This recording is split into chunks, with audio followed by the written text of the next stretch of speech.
apologize. We had a little bit more to take care of upstairs than.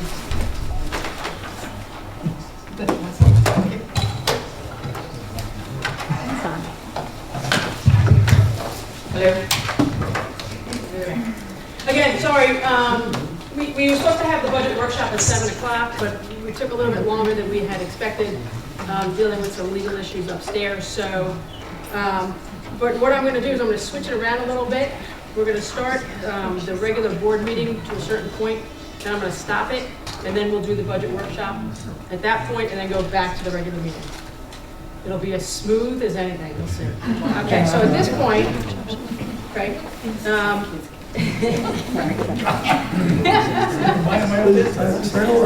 Being that it's your birthday tomorrow, you know, I just wish you all right, so at this time I will recall the Ramapo Central School District Board of Education meeting Tuesday, April 4th, 2017 to order. Let the record reflect again that all board members are present. If everyone could please stand for the Pledge of Allegiance. Chief, what? Pledge allegiance to the flag of the United States of America and to the republic for which it stands, one nation, under God, indivisible, with liberty and justice for all. Okay, student report. Thank you, and welcome.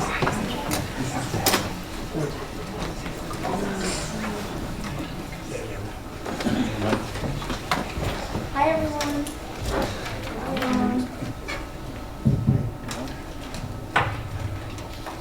Things have been a little slow lately, but activities are coming up. Yesterday there was a guitar festival at SHS and many musicians were able to show their talents. SHS band bonanza will be tomorrow at 7:30 p.m. in the auditorium. SHS String Extravaganza will be on Thursday, April 6th at 7:30 p.m. There will be an ACT exam administered on Saturday, April 8th. On April 20th, the STIR class will have its annual symposium in Suffern High School's library at 5:30 p.m. Students will give poster presentations and seniors will have PowerPoint presentations. Our guest speaker this year will be Dr. Dorothy Petit of Lamont Doherty, who will be discussing about the environment during the Ice Age. An email was sent to all board members and we hope everyone can attend. Thank you and have a great spring break. Thank you.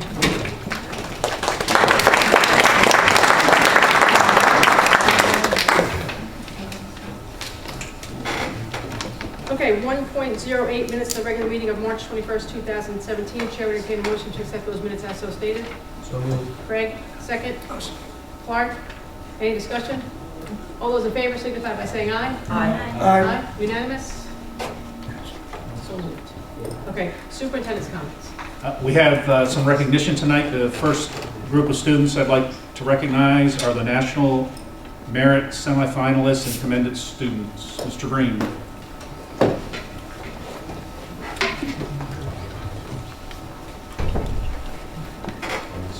I don't really need this, so I shouldn't need this. My honor tonight to introduce our Board of Education to some wonderful students and recognize their academic achievement. I'd like to begin with the 2017 National Merit Commended students. The following National Merit Commended students placed in the top 5% of the 1.6 million students who entered this competition through their performance on the preliminary SATs. They've certainly demonstrated outstanding potential for future academic success, and they are, and please come forward, Adriana Owen,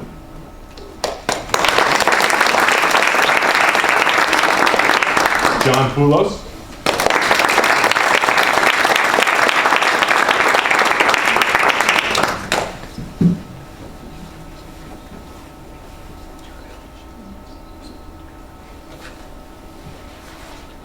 John, if you don't mind staying up there, we're going to grab a picture.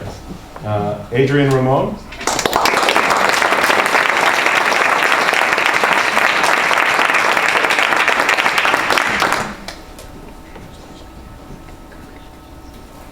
And Lucy Rice, who's not here this evening, she's attending a college visit, but I promised her I would mention her name. So you can clap for Lucy. Next, I'd like to introduce our National Merit finalist. This finalist placed in the top half of 1% of the same 1.6 million students who qualified through the PSAT. And being selected as a finalist in the National Merit Competition opens the door to a plethora of scholarships and opportunities through the National Merit Scholarship Clearinghouse.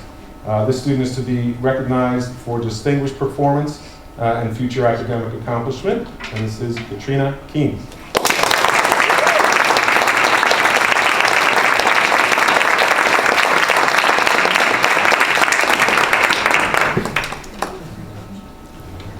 We should get our picture.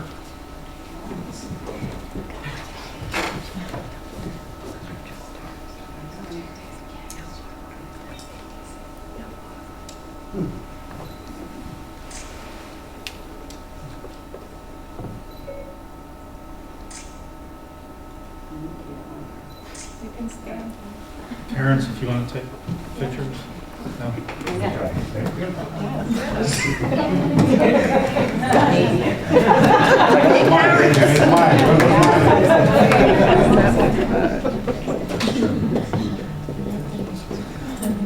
Almost over, guys. This is their coming up. Okay, congratulations.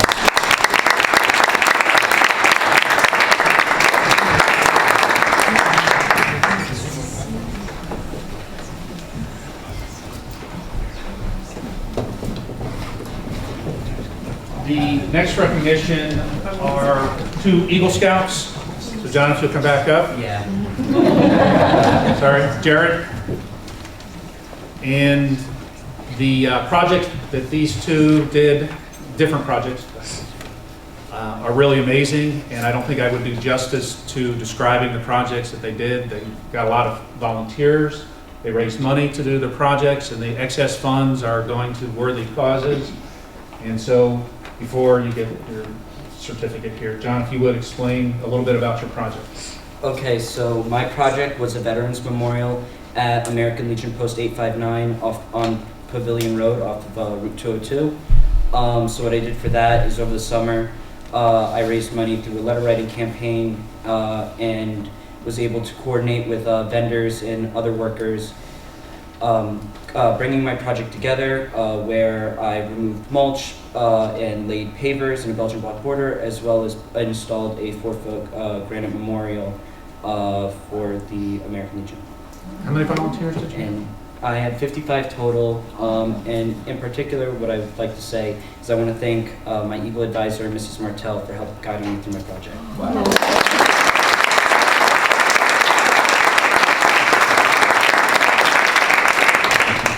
Sure. So I constructed 3 dog decks at the Hudson Valley Humane Society, a local animal shelter located in Pomona, New York. What I did was basically they already had pre-existing decks constructed there, and they needed more of these decks as more people wanted to come in and adopt more dogs, and they were getting more pets coming in. So I decided, you know what, why not provide them a new resting place for all of these dogs to come together to have fun and create new friends. As silly as it may sound, these new dogs like to play with each other and like to have a good time. So what I did was, with 36 other volunteers, and including with the amazing help of Mrs. Martell as well, I was able to make this Eagle project happen, and it was an amazing thing to work through as well. Although it was very stressful, I'm proud to be an Eagle Scout standing here today, and I'm happy for everything that I've committed to Boy Scouts and the community altogether. Thank you.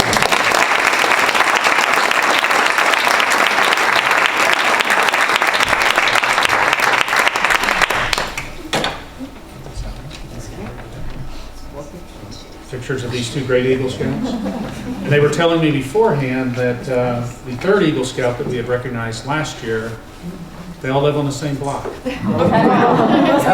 Yeah, one house away.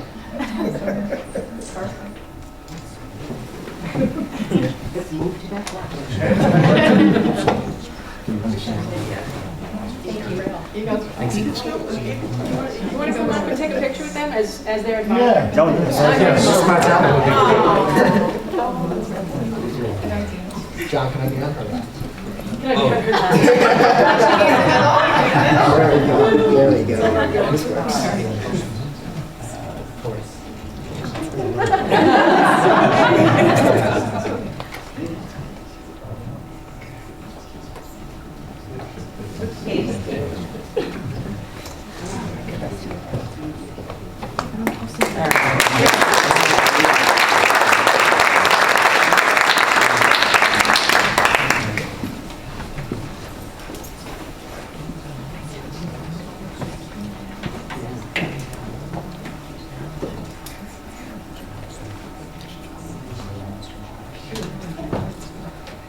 Okay, so at this time, because we're going to do the budget workshop, so I would entertain a motion at this point just to adjourn the meeting for the purposes of having the budget workshop, which shouldn't be very long, and then we'll reconvene after that. So, Craig?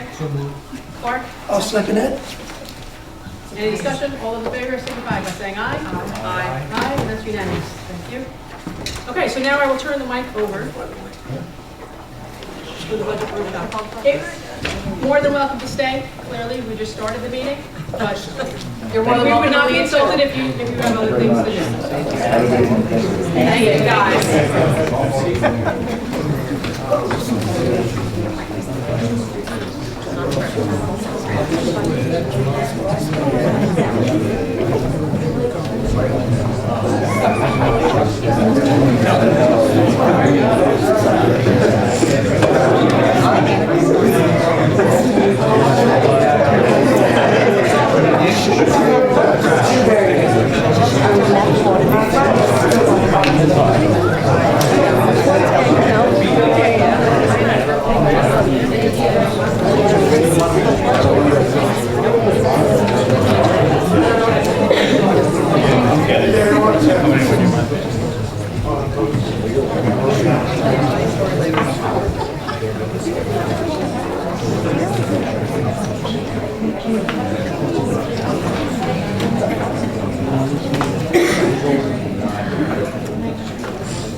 Okay, I guess we'll begin. It's hard to top what we just saw, but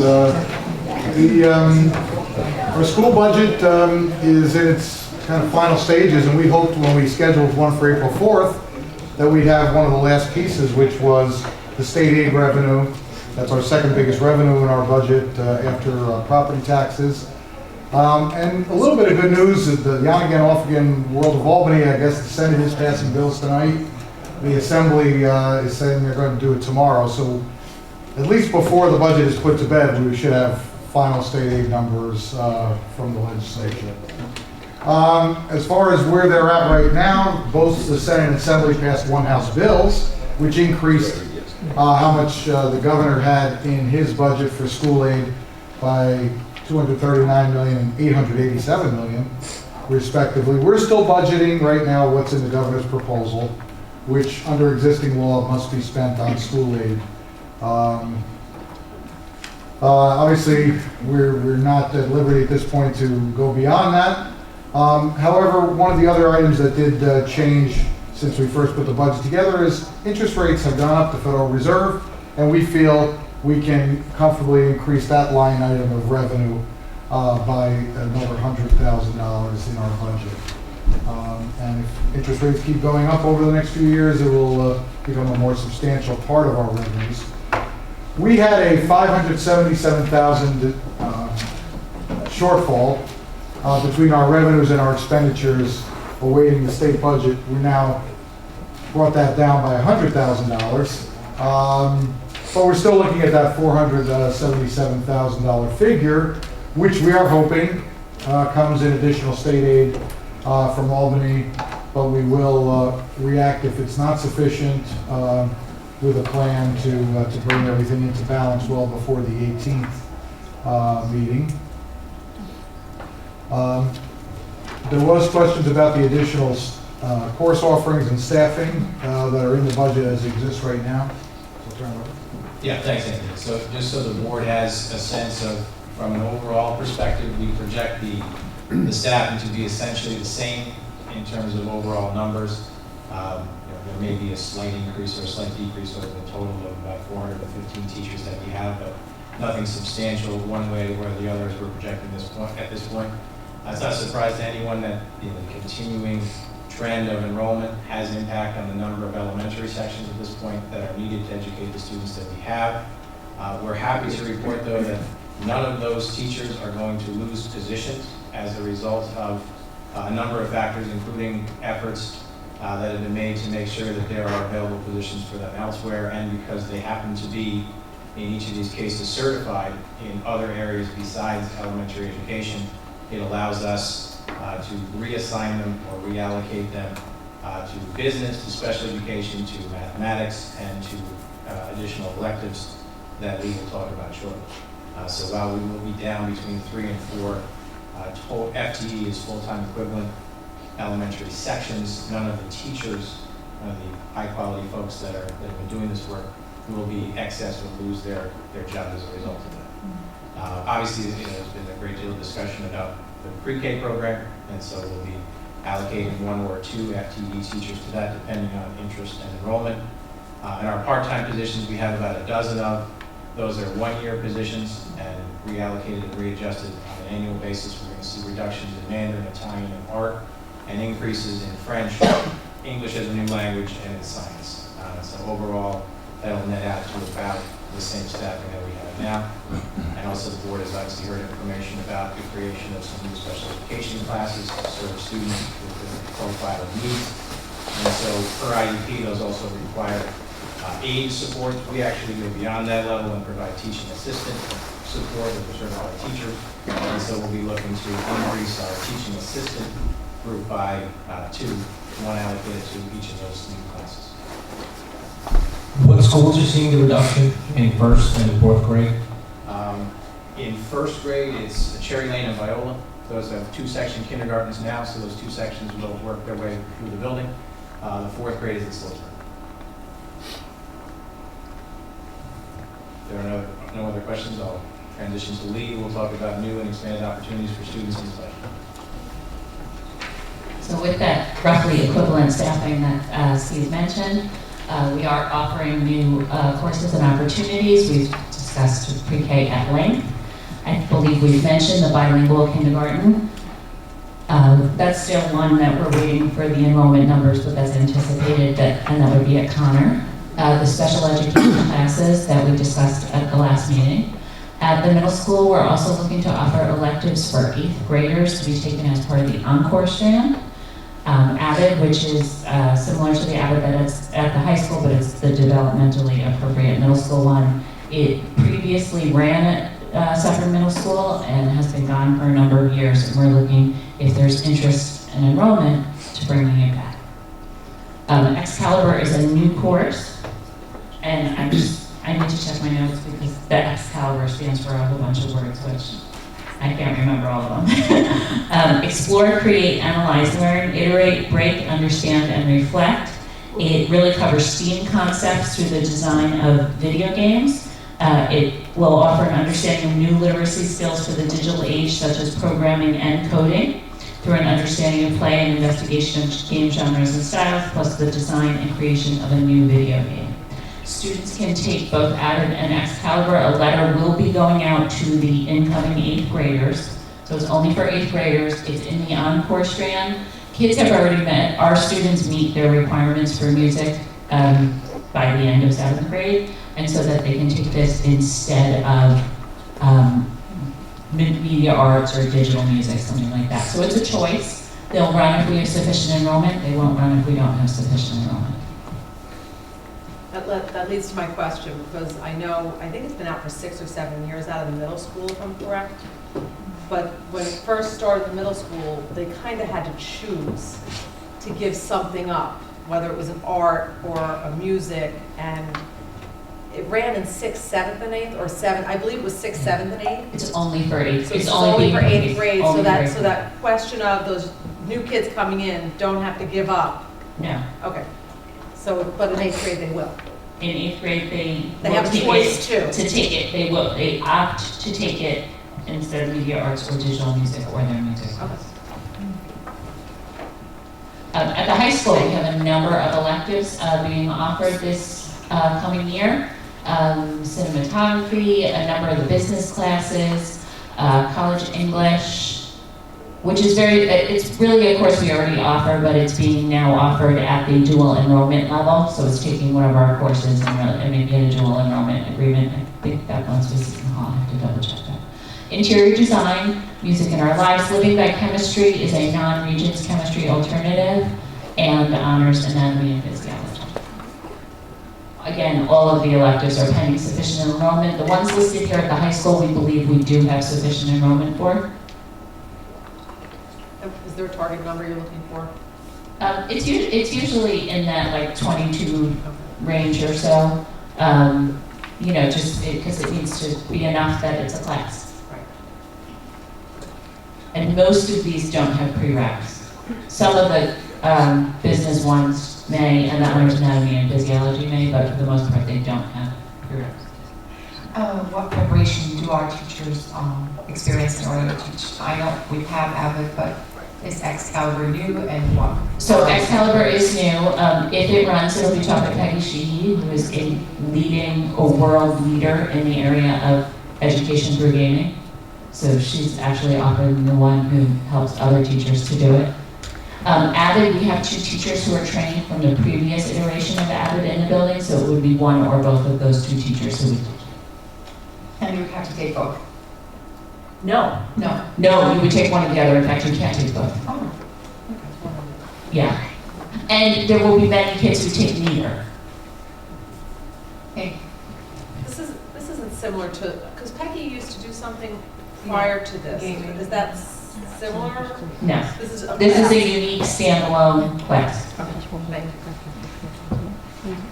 So what is the financial impact with all the expanded opportunities and electives? It was presented at the last workshop as a budget item, all these new electives, so there must be some cost associated with it. Very little. In most cases, these are taking the place of other classes that aren't running. So for instance, all the business classes have just been made dual enrollment. They're being offered at the college level. The English class, if you go back, was also one that it's a class we already offer. It's just being offered for dual enrollment. Interior design is taking the place of another FACS class that isn't running. Living by chemistry is the non-Regents chemistry alternative. Cinematography is it's an art class. There's no additional staffing being requested for it. So then just to confirm, all these electives that you're looking to introduce or reintroduce will have, you don't need to hire anybody new, right? No. Is it all going to be taught by existing full-time employees? Correct. Okay, so there really is no cost. So I have a question about the honors anatomy and physiology. We've had an AP bio, but this is brand new, correct? Yes. And there's been a demand out in the, higher education, and I know RCC had asked because of the nursing students coming in with this area being most challenging. So is this college preparatory level? Are they getting on new college credits for it? I have to double check on the college credits. I'm not sure. It is intended for students who who are not necessarily in the AP track to give them that opportunity to take an upper level class. Right. It's just to kind of fill that little void there. Right, and they go in and usually struggle with that specifically if they're going into nursing or, a lot So this is more rigorous than Regents, that's why it makes it honors, but maybe. It'd be great if they also get credit. Yeah. That, I have to double check on that. Thank you. Thanks. All right, so the budget boils down to we're looking for the board to approve 3 propositions this year. Proposition 1 is the same every year. It's the budget. And the dollar amount of the budget, while we have a dollar there, that's where it sits right now. That will be decided on the next meeting on the 18th. So we are not really looking for any final decision on the budget at this time. And obviously we need to bring it into balance. But that would be Proposition 1. Proposition 2, 10 years ago, the voters approved a capital reserve of $8 million. There's still $1.7 million left in that capital reserve. And this allows the district to spend that money So again, this is money that's already been set aside, no additional impact on the taxes. It doesn't affect the budget or the tax warrant or tax levy. But it will allow us to install and replace new air handlers at the high school that are original to the building, and also to bring generators into at least the secondary schools in the central office building. Currently, there are no generators that we have, and those would give us the capability to run the school through the day if we had a power outage, potentially even to be a community resource if there's a long-term outage that affects our community at large. So that would be something that we would like to have action tonight to authorize that vote. And Proposition 3, over the last 10 years, the district has been able to handle all their building needs without borrowing money, which we have a very low debt ratio in this district, which is very positive. And we think over the next 10 years, we can similarly, glean from savings in our budgets enough to hopefully fund a new capital reserve of up to $10 million. This would give us the authority to begin putting money aside for that purpose. In order to spend it, we have to come back to the voters to physically spend it on various purposes, just like we're doing for the air handlers. But we think by doing this, we can tell our community that we will not need to borrow money to take care of our roofs, our infrastructure, electrical upgrades. There's a lot of meat and potatoes type stuff here that needs to get done one way or another. And every building is going to be touched to some degree. We also are recommending we continue to keep money in the budget for capital. We were doing $700,000 this year. So if we keep that line item the same at $700,000, over 10 years we would have this $10 million, another $7 million. So really we could take care of $17 million worth of work, which is pretty much in line with what our 5-year capital review showed should be dealt with.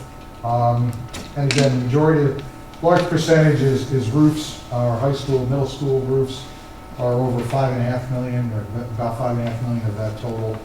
And then we did provide a backup as to where the rest of it's going. We prioritize upgrading fire alarms. That'll be the first thing we do if we get disability. It'll be next year when we ask the voters to approve that. So that's what how we'll be presenting the budget and the propositions to have the whole plan in place for going into next year.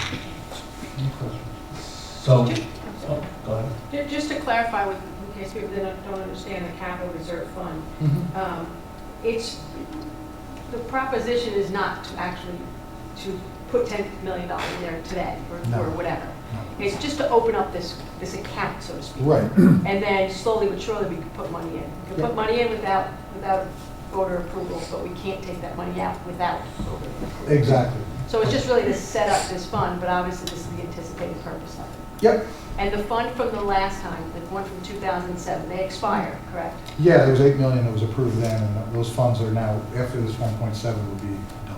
Right, but there's a certain point in time where you can't add more money to that particular fund. Yeah, and same with this, we have up to 10 years is what this would be established for. Okay. So, and if at that point, if various economic things change and there's only $6 million in the fund, that's what it is, and that's what the district can spend.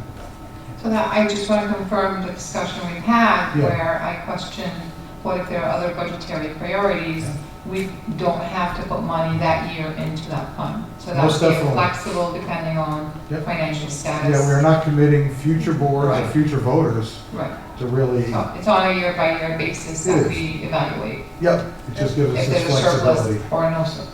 Yep. And based on the needs that we may have that arise in the district.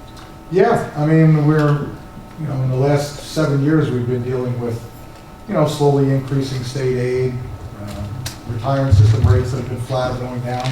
We could be dealing with a lot of other pressures where in a given year, we might not have the flexibility to do $700,000 in the budget or to contribute anything more in that year. But we feel this is attainable.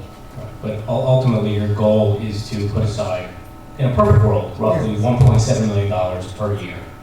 Right, $700,000 that we would physically put in the budget and in effect tax for, and the other $10 million, $1 million a year approximately would be gleaned from savings in the budget, revenues that came in a little higher, whatever. Right, whatever so source. in reviewing the anticipated expenditures for that 17 million, Yeah, like you said, the majority of it is roofs. It's yeah. about $7.2 million, in fact, for all the roofs in the district, which is about 42% of that entire capital budget.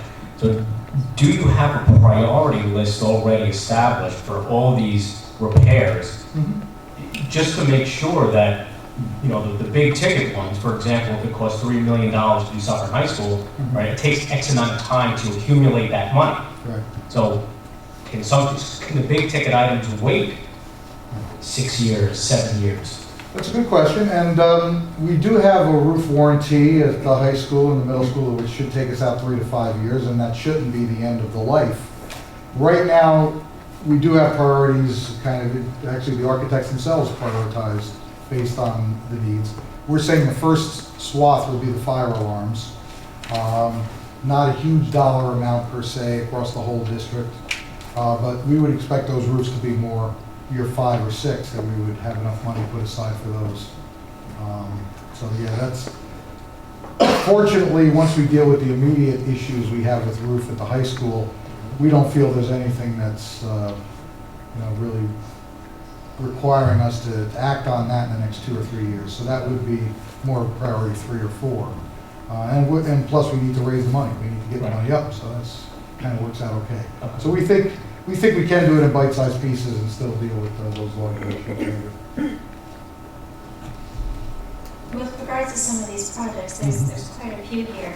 I know that currently we don't have an assistant superintendent of buildings and grounds. Do you anticipate that given the number of projects moving forward, that that's something that is going to be needed? Right now, I believe we're working on a consultant basis for someone supervising. Well, actually, we're kind of now operating, I think the day-to-day operations, I feel, are going very well.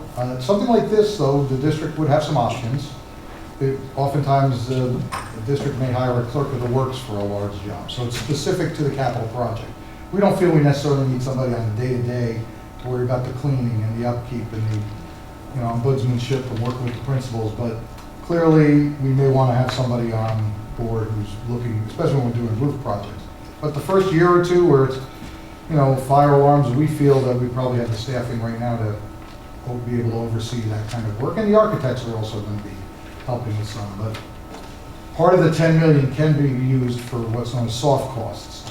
And that could include something like clerk of the works. But right now, we don't see the need in the next year or two to require a clerk of the works to be brought in. Or a construction manager. Some districts hire a separate firm like your Turner Construction, Savin. These are national companies where they come in and help you manage the capital project because it kind of sits on its own. It doesn't affect the day-to-day operations of the district, overseeing staff per se.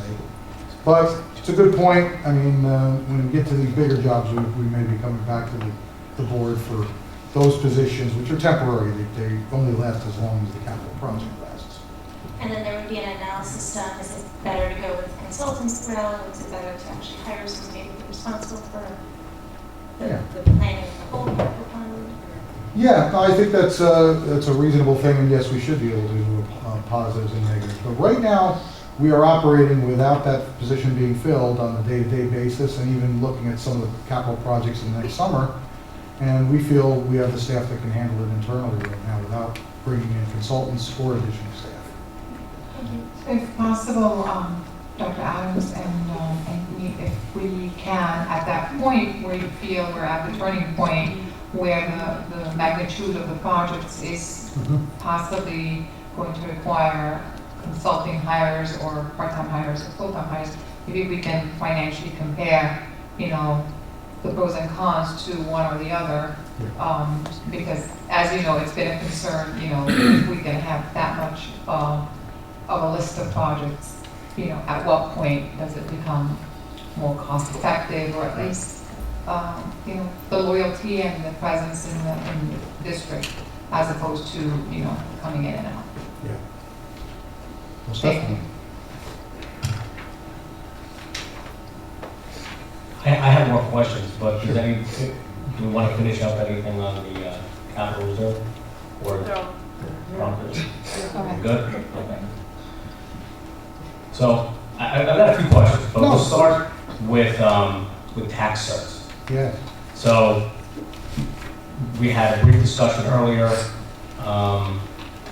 and I'd like to understand how you're budgeted for tax certs this year, considering the Novartis property as well. So, could you elaborate? Yeah, obviously they're our biggest taxpayer. It's a very important taxpayer for us.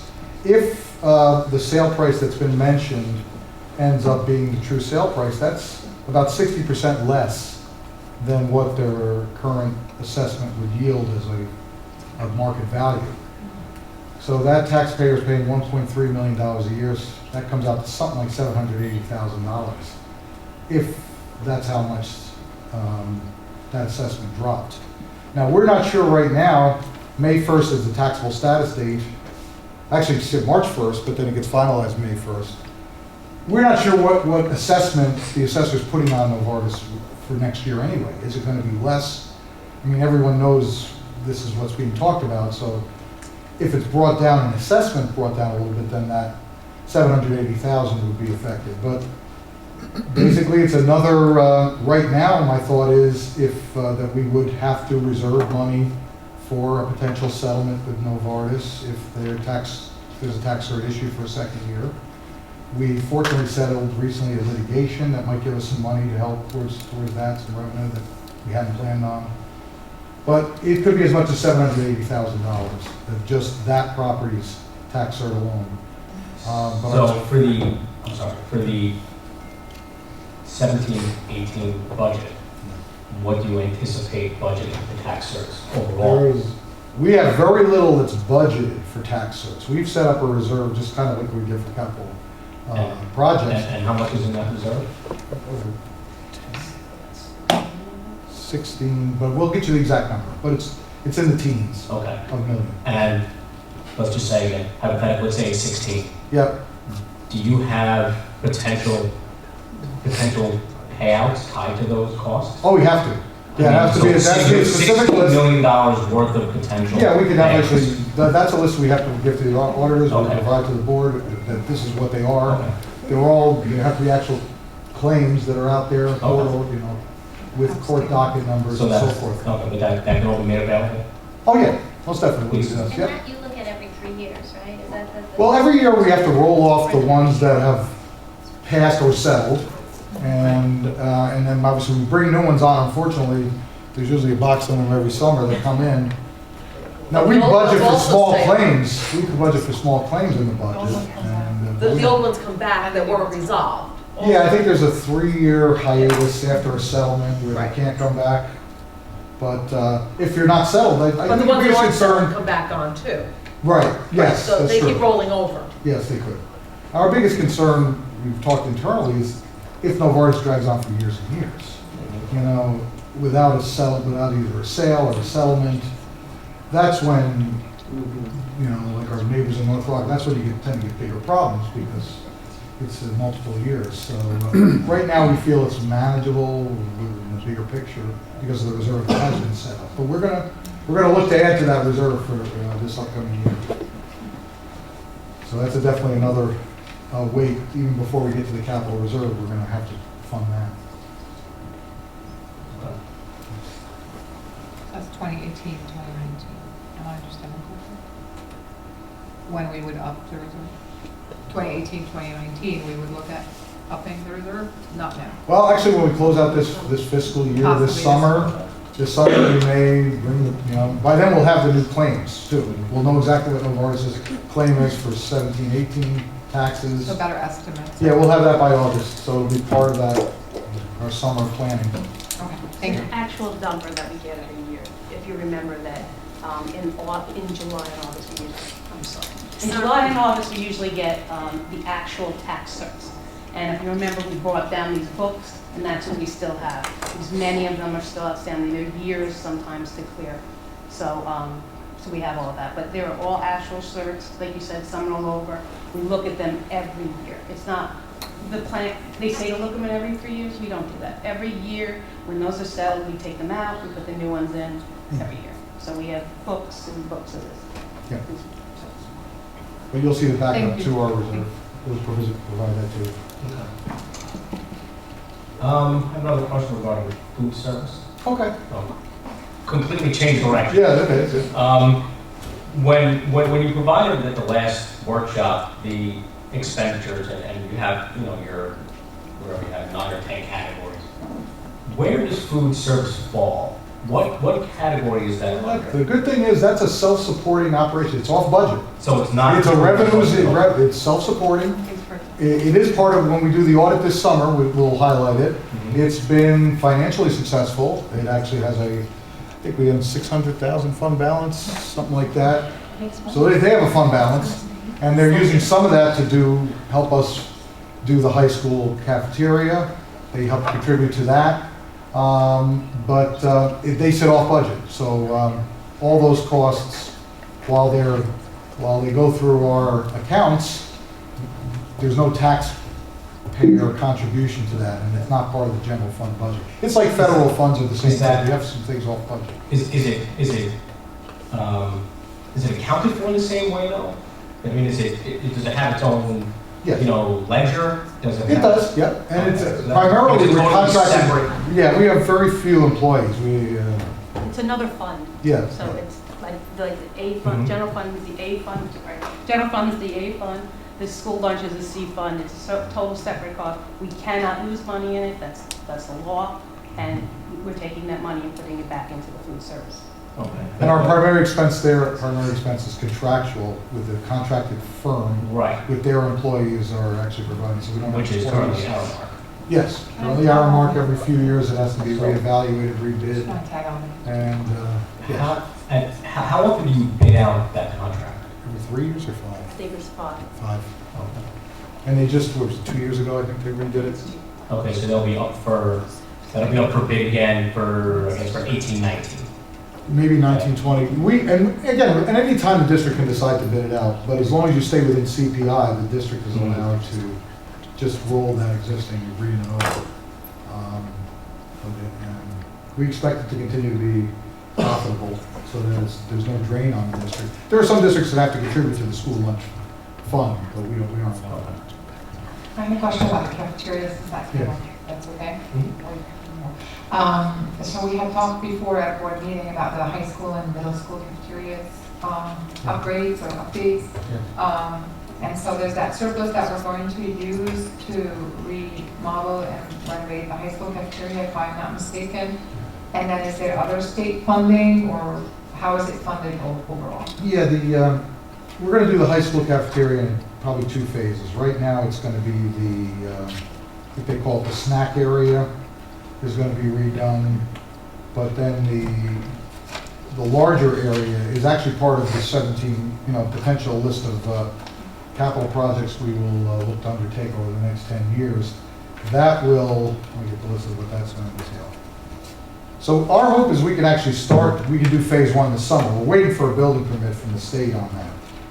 And that was $400,000, that was budgeted for last year. And the school lunch fund helped us fund that.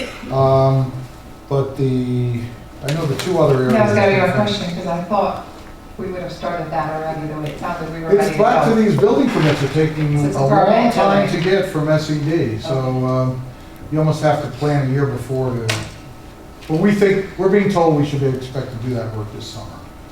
But that's about 40% of the total work we'd like to ultimately do there in that cafeteria.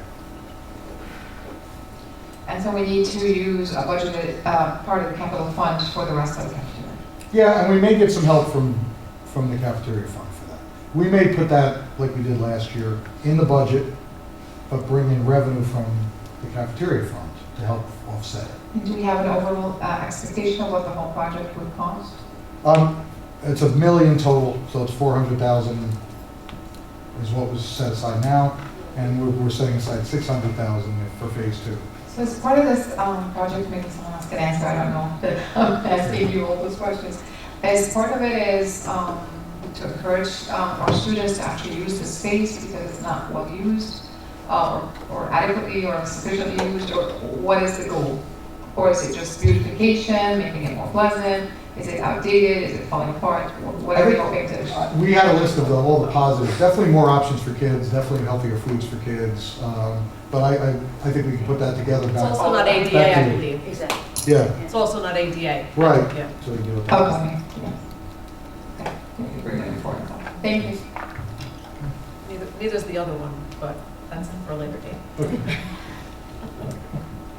At the last workshop, we talked a bit about evaluating, each department evaluating their budgets.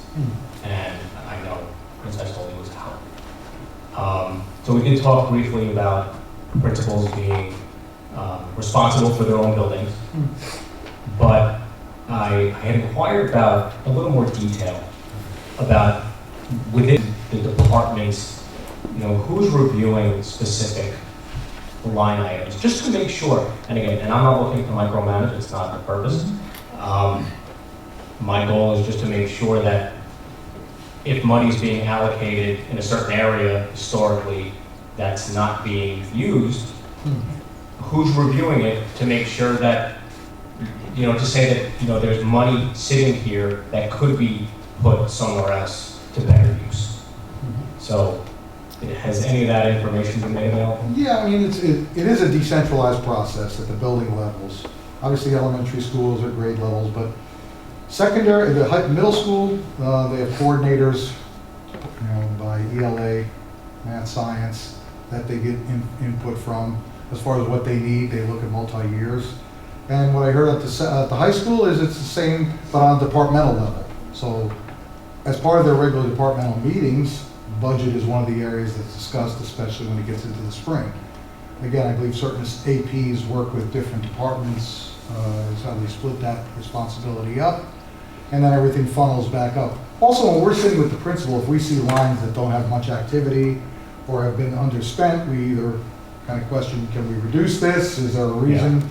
And oftentimes we hear either that there's a cycle of purchasing, so sometimes at the end of the year is when finally the textbook committees have their decisions made as to what they're going to be doing for the next year. The textbook one is an interesting one because you brought it up last time. Yeah, that costs have been declining. It's been, the 16-17 budget, the 17-18 budget is less. And what we're going to spend in 16-17 is less than what we budgeted. So that's what I was kind of... Because I found it interesting regarding textbooks as an example, that the costs rose in fact from 15 to 16, and then the budget, and they agreed to about 4%, and then from 16 to this current school year, that line rose 11.5%. Yeah, that's not so spent. Yeah. Right, and I guess that's my point is we raised that budget line 11.5%, but we're not going to spend that money. The state's given us more flexibility with things like Chromebooks can be used as textbooks. Software, so it's become more fluid than it used to be. So I think that's also what we're seeing. But definitely this year, what we heard from the principals at the elementary level was the idea of more equipment, more furnishing for some of the new rooms they want to do, tinker spaces, and they felt they can go a little lighter on their libraries and things. So I think it's just trends, but we could do a multi-year on those instructional materials and kind of boil it down. The reduction, though, from 17-18 is real in textbooks compared to 16-17. Again, I'm just looking overall. Yeah. Can I just say one we're thing? going to focus on textbooks. I'm looking You gotta remember that we're getting aid on this as well, so you're not going to underspend the textbooks, the software, because we are getting $8, and if we don't spend that, we don't get the money. So, and because, like Anthony said, we could reallocate this money, we could reallocate money between textbooks, software, and hardware. The state allows, even though it might show up one way on the expenditures, when we go into the SD3, there's different parts, we reallocate that to maximize our aid. So you might see that it seems like it's a large number, but that's because we're maximizing the aid that the state is Sure, I understand. And I'm not trying to harp on textbooks. I'm just trying to make the point with textbooks as an example. And you could use any number of items in the general ledger. You could use library services. You could use any host of things that have been underspent by 50% of their budget.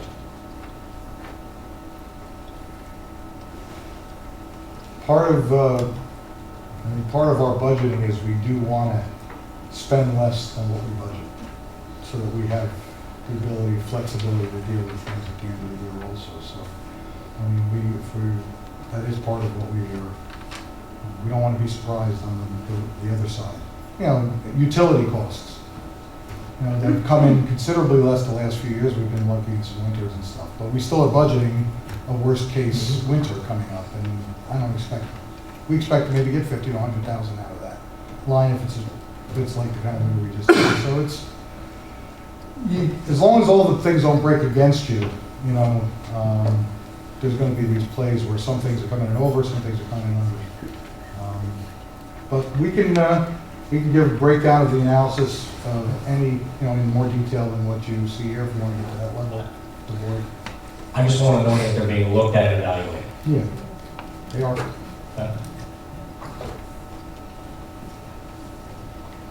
Yes? Thank you. Thank Thank you. you very much.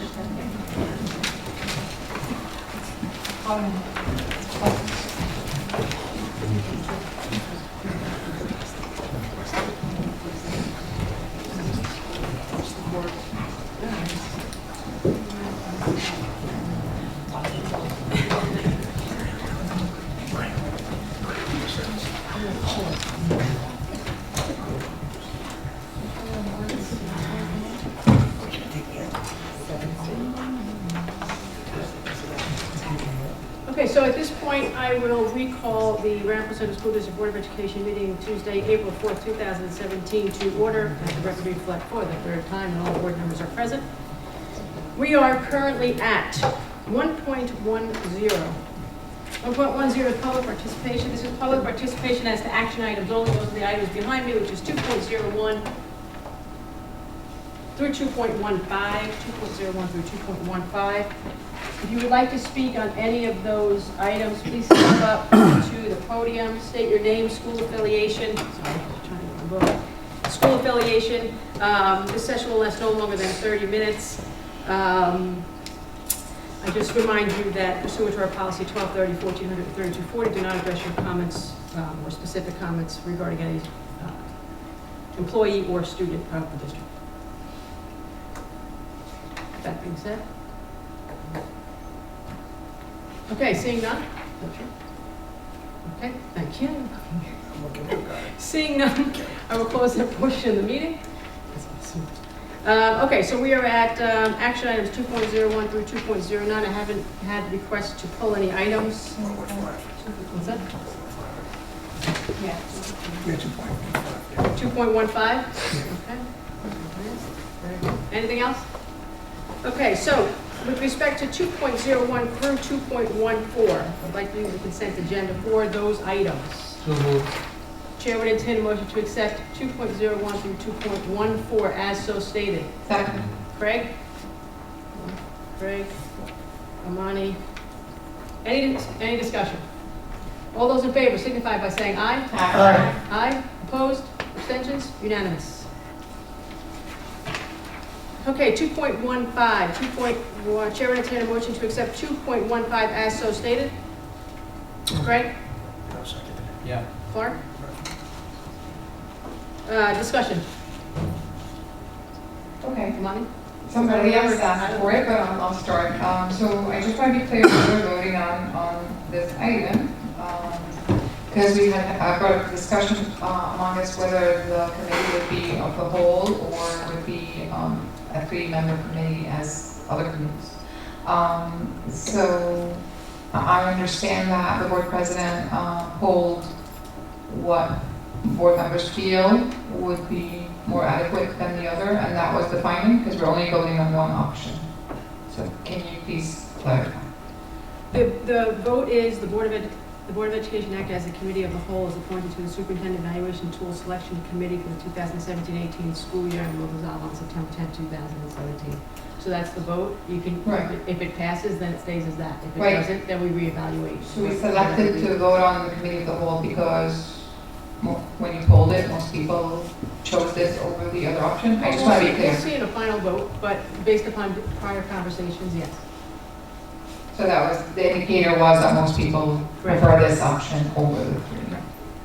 And the second question is, how do we, before we take a vote, I'd like a little bit more clarification as to what process we hope to follow. Now that we're a committee as a whole, if this passes, what would be the next step? What's our timetable? I understand it gets dissolved by September 10th because that's our deadline to file a tool for the following year. But what's in between? And I would propose, because it's a committee of the whole, if it passes as a committee of the whole, that we attach it to what's easiest is attach it to a board meeting. You know, either meet a half hour before, at least we'll get a majority of the board. You know, we may not get 7, but, you know, for the most part, like tonight, we have 7. I think that's the best way to do it, when, you know, in my opinion, when you have a committee of the whole.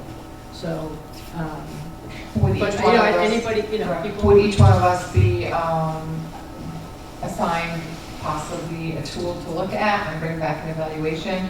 Will we have a rubric to compare them? I just want to make sure we're efficient. I would think, well, again, I would think the process would be, at least initially, is to meet and then discuss how we want to proceed with it. We are a committee of the whole, so we can organize it any which way we want.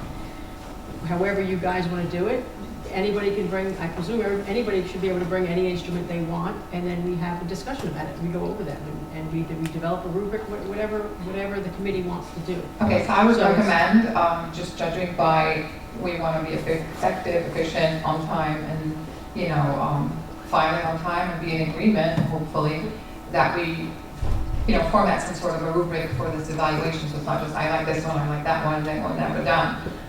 So just built in this, I'd like some expectation that we will have a plan that we agree on. Right, well, the plan comes later. We have to form the committee first, and then at our first meeting, we formulate our plan. So that's when, you know, all that can be discussed, how we want to proceed. All right, thank you. Okay. Any other questions? No? Okay, all those in favor? Signify by saying aye. Without saying it. Aye. Aye, opposed? Abstentions? Unanimous. Okay. Advocacy Committee Report, 3.01. Okay, so I have a little copy to give everyone so that I can go through this really fast. Dr. Adams. Thank you. Dr. Adams. Yes. I also sent this right now. So very quickly, the Advocacy Committee met on March 23rd. We had all 3 board members who are part of the committee and present, and we also had 3 members from the community representing parents and teachers present with us. We were delighted to actually have 5 high school and actually younger students join us for that meeting. So it was a breath of fresh air to have them in the room. We were joined at that meeting by Assemblyman Carl Grabnick, who we all know represents an assembly minority. So it's very interesting to hear, I think, his take on how to survive being a minority on the assembly and taking the cues from the majority, which we wish everybody ran government that way. It would be so easy, but it doesn't always work that way. Basically, he discussed with us to start with the New York State budget. Obviously, that was the hot topic. That he supported the foundation aid formula continuing, that he supported the state aid being beyond what the governor had proposed at that point, and also additional funding for ENL, special education, also pre-kindergarten, among many others. So there's a very long list of items on the budget that he supported the majority. So that was an easy one.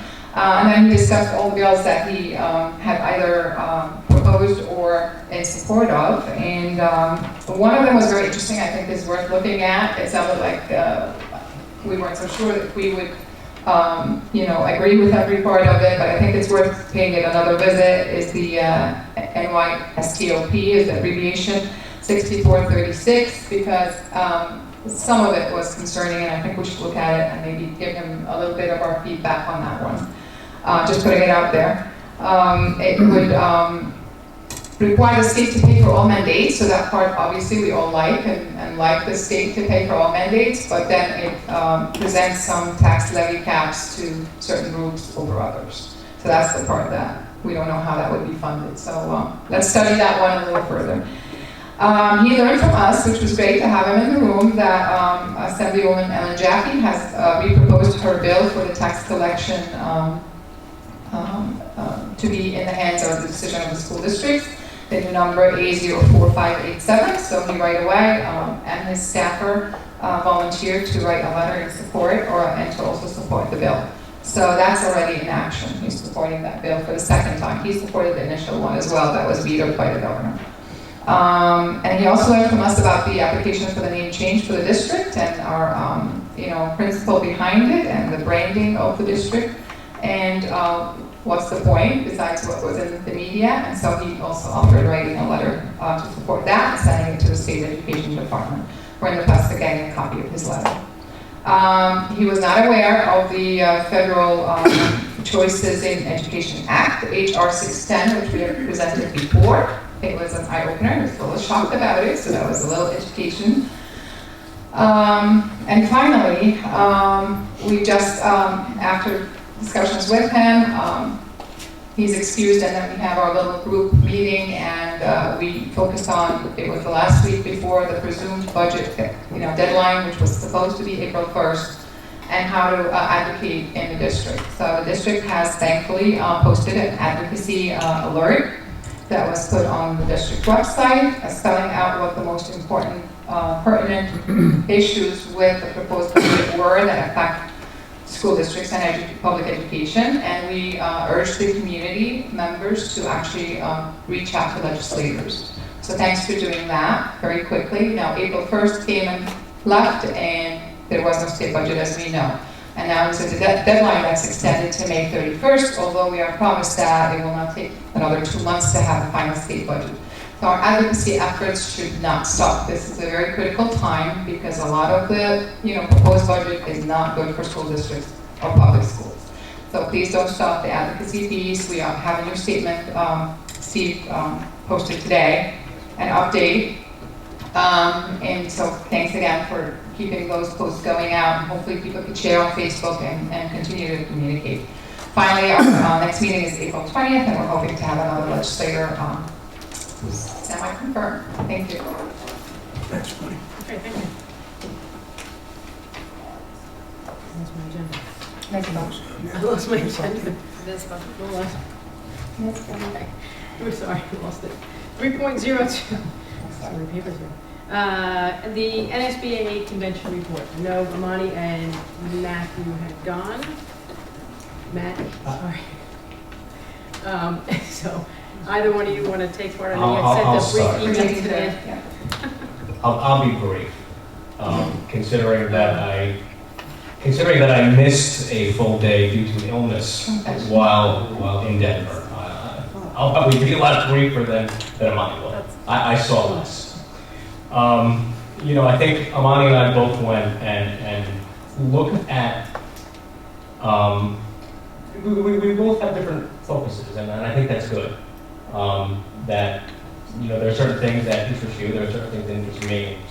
I think it's great that we both go and go to different workshops and have different interests. I'll tell you some of the things that I saw, which I think were great. Marketing and branding of this district. I think there's a lot that can be done. We saw some really interesting workshops and presentations there. All the presentations are not yet available online. I checked earlier today. As soon as they are, certainly make them available to everybody here. But there's probably so much we could be doing, and we can discuss that further as far as marketing and communications go. Food service, we saw a lot of really great companies nationwide that do a whole host of different food service options. Things like farm to school. Really bringing in, substantially fresh and nutritious products into the school. There happens to be a school up in Poughkeepsie that's actually doing it now. It's not far from here. So something to look at.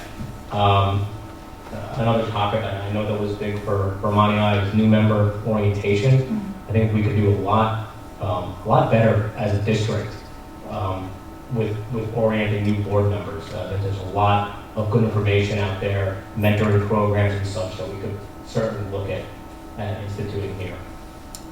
So I will, And if you remember something, Yeah. please. Absolutely. put in. So on the new member mentorship, we all felt as new members that we were sworn the same day we were voting on items. And besides the courses that we're required to take, which is 2 of them online that we've all had to sit through, which are pretty extensive, one is financial and still not enough to understand budgetary, that maybe the districts that do this, and this was actually a group that's similar to our NISBA, but for the state of New Jersey, and apparently the requirements are more stringent. They have 5 courses that they're required to take, and then they gave up so much material as to what they suggest that districts do internally to orient and prepare and mentor new members in that period of time between them being elected to the time when they are sworn in.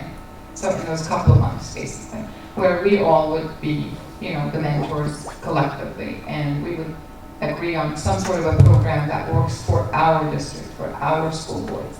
And so those board members are more prepared to start and get, behind the table and take action on the very first day that they're sworn in. So I think that's an area where we collected a lot of material. We have business cards from the people who presented this, and you can get so much material and then tweak it and change it, to be suitable for our district. We also sat actually alternatively at superintendent evaluation process workshops. We could certainly do a better job. We all agree on that, and there are ideas of how to make it effective, timely, and in agreement with everybody who's part of that process. Also, self-evaluation of the board. We do a self-evaluation regularly before we get our NISBA retreat. So we've done that and we've all filled it out. There are more detailed and more informative self-evaluations that we can do, and there's a lot of material in that we could share. And finally, more effective board meetings. We can all, improve on our board meeting flow. We have some meetings that flow faster than others, but is everything that's being discussed at board meetings worthy of a meeting, or are some of these reports possible to share in a different format to allow time for other things, so we can always look back and pick and choose what to do and what to change. So the material is either, if you download the app, as you guys know, is right there, and those that are not posted, then you have access to the presenter and we can collect it. I think we should make a plan as a board, what would be priority to target, because that's a lot, and how to get the information, maybe sit and discuss it. Did we check, remember, I think we questioned whether or not if you didn't go to NISBA, can you give access? We can, because any of us can. So any workshop I can forward you because I was there. And so But if you did not We go can't to get that. Right. We don't have access. I You have don't think access you to do. get a Correct. course. Correct. Yeah. So but even if you had one person, you could get it. Right, so if you guys want to at least forward it, and Right. everybody gets the information, and then Right, and then we Exactly. decide that we can choose what to prioritize, exactly, because it's a lot of information. When I went through the ones that I had attended, only one, as of today, had the presentation Right. online. wow, I'm surprised. They've fallen behind a little bit on this, and I think the way to do it is, if there's a topic that we want to start with, is we email the presenter and get it. I know, I remember NISBA they had like massive printers. You could go there and just print everything out right then and there. They really count on their app, and it's the second time we've done this. When you and I were in Nashville 2 years ago, the app was actually really good. So, it was a great opportunity. We have so much to share. It's an exciting time, and you learn a lot when you're there, as you know. Sorry, you were sick. Yes. It happens. I tried. You I got say. it was the Denver air. All right, so now we are at 4.0 on public participation. This is public participation as to any school district business. Again, this session will last 30 minutes. If you wish to speak on anything related to the school district, please step up to the podium, state your name, school affiliation. You have 3 minutes to address the board. Pursuant to policies 1200, 3240, and 1400, 1230, and 3040, do not speak specifically about about any particular employee or student. And I forgot to say at the beginning of the meeting, and I'm not sure, Craig, I'm supposed to say it at every meeting, but pursuant to policy, it is being recorded this meeting, as it's every meeting, both by the district and by the RTA. Policy says I'm supposed to do that, I'm just not sure if I have to do it every meeting, so we'll have to get legal counsel to kind of tell me about that one. But anyway, sorry, not taking away, your 30 minutes hasn't started yet, but it'll start right now. Anybody would like to speak? All right, well, sounds good. Close that portion of the meeting. Dr. Adams, do you have any further comments? No. Okay, very good. Meeting's not over yet. No.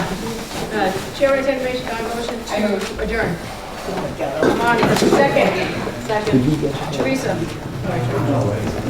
Any discussion? All those in favor, signify by saying aye. Aye. Unanimous. Very good, thank you. Happy birthday, Craig. Happy birthday, Craig. Happy birthday, Craig. Don't forget your donuts. Craig, how are you? Are you talking? He's going to buy you lunch. He's going to buy you lunch.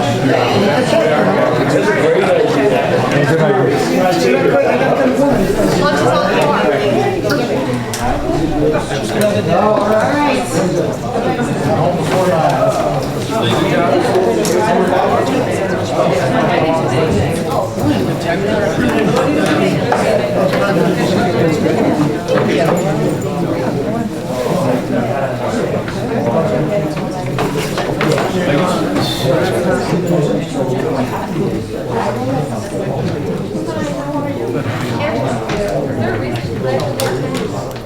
Love